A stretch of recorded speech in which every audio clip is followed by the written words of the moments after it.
فلسطيني تبرع بنخاعه العظمي لينقذ حياة، فانصدم لاحقا بهوية من تبرع له.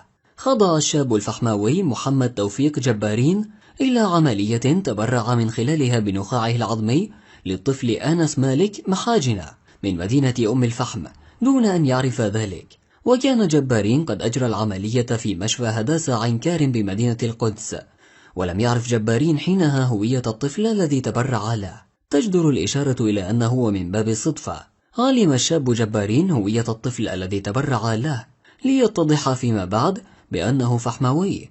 وبهذا شاء القدر أن يقوم شاب فحماوي بإنقاذ حياة طفل فحماوي وإعادته للحياة من جديد ورسم البسمة على شفاه والديه. وقال جبارين قبل ذهابي إلى المشفى لإجراء العملية: قمت بزيارة طبيبي في أم الفحم، وأخبرته بأنه تم استدعائي لإجراء العملية بعدما تبين بأن دمي يلائم الشخص الذي سأتبرع له. وقال لي: العملية لا تؤثر عليك، فاذهب.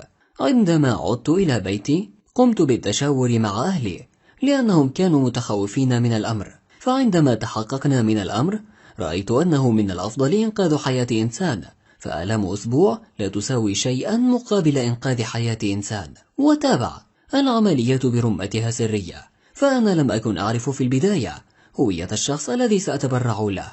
رغم ذلك فهو لا زال على الفطرة، لأنه يبلغ من العمر 4 شهور، فلم يهمني دينه أو عرقه. فقدت الوعي في اليوم الأول للعملية، لكن بعد ذلك ما كان عبارة عن أوجاع خفيفة ليس أكثر.